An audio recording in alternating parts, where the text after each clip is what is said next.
The choice of the valedictory speakers, the people who get to say goodbye to our school on behalf of their classmates, not only honors the speakers themselves, but it says a lot about the class they represent. Like the class of 2016, our valedictorians are smart, athletic, have a sense of humor, and are the consummate team players.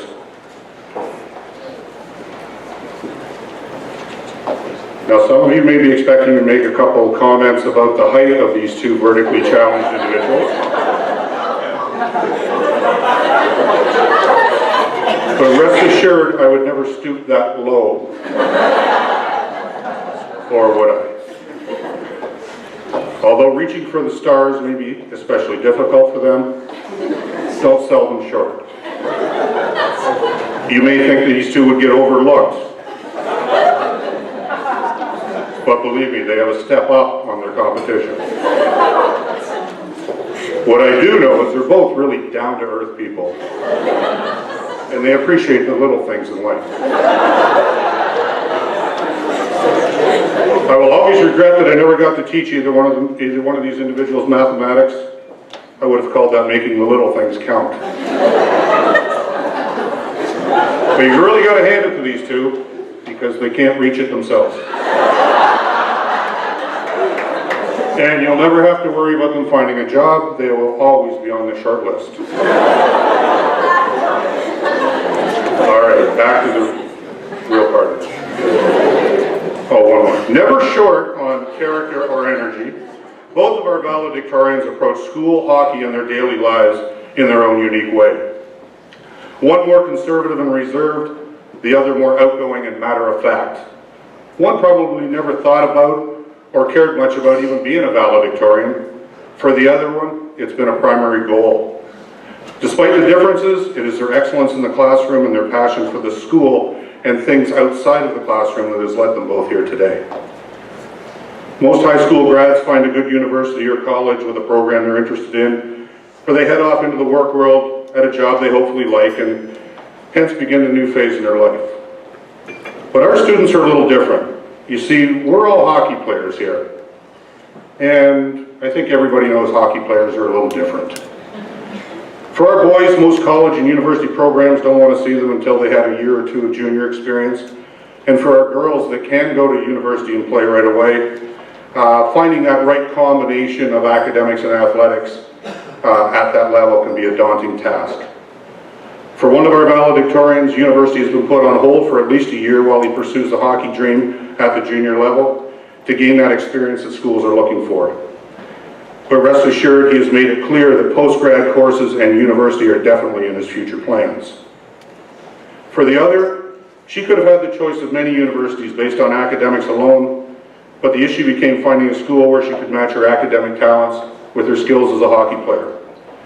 Well, she has done just that. This fall, she will be entering the pre-law program at Johnson & Wales University in Providence, Rhode Island, and joining their Wildcats hockey program as they enter just their second season of competition. A somewhat perfect complement of academics and athletics, and that's something that we strive for here at OHA. I'm proud to have coached one of these students. I'm proud to have been the teacher of both, and I'm honored to introduce to you the 2016 Ontario Hockey Academy valedictorians from Windsor, New York, Miss Taylor Davis,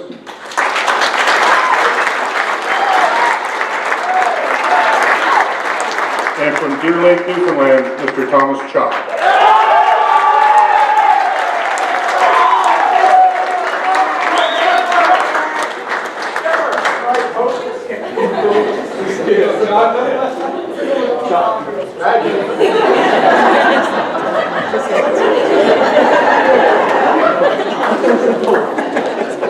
Thanks, Brad.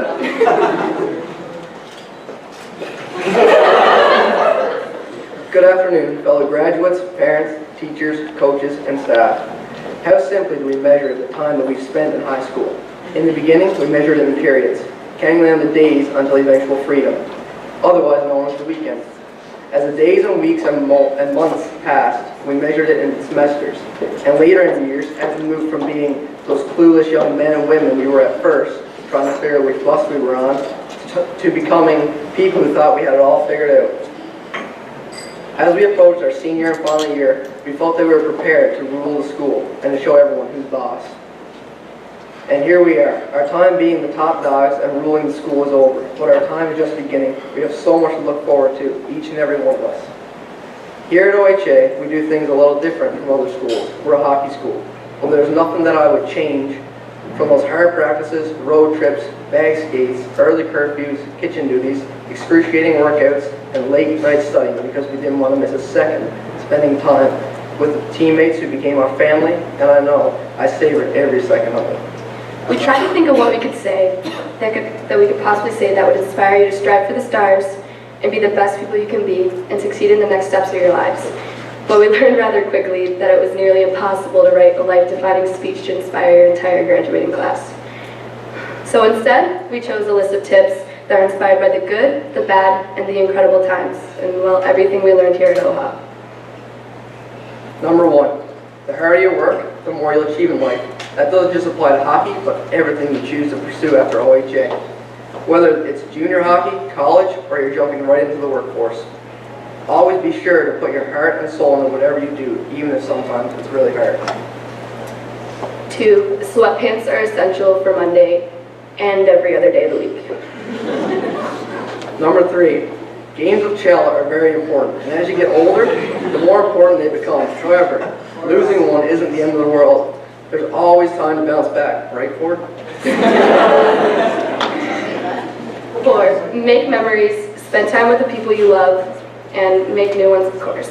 But don't forget the old memories too, because believe us, they're worth cherishing. Number 5, study hall isn't really for doing your homework. There's so many great series on Netflix, why not see what they're all about? 6, if the food looks funny, try it. You never know, it could possibly be okay. But in the end, there's always Subway. Number 7, listen to your parents because they're basically always right, even though it goes against everything in our minds to admit it, but they're the real reason we're here today.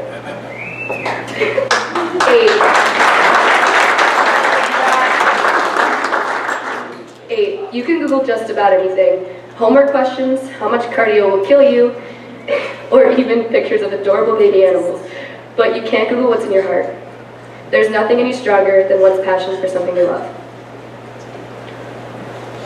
Number 9, faking an injury or an illness to get a bag skate seems like a great idea at 10 a.m. But that evening when you're in the gym working out with Charlie, you start to contemplate life. And more importantly, whether you're going to die or not. 10, one goal is never really enough. Hockey goals or life goals. Once you reach that first goal, what's next after that? So don't stop at one goal. If people aren't laughing at your goals, they aren't big enough. Finally, number 11, take the time to stop and look around and realize how amazing you've got it, and take the time to thank those who have made it possible. As Ralph Waldo got it, and take, oh, that's right. As Ralph Waldo Emerson once brilliantly said, life is a journey and a destination, so admire and appreciate your journey and the ones who made it possible for you to do it in the first place. We kept thinking about what single reason OHA meant so much to us, and how did it impact us so much so that it actually shaped us into the people we are today.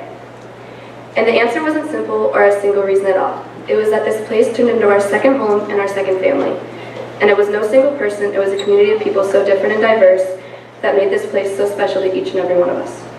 Through the ups and the downs we all shared, in the end, we still had a family and community to turn to that let us laugh and cry on their shoulders.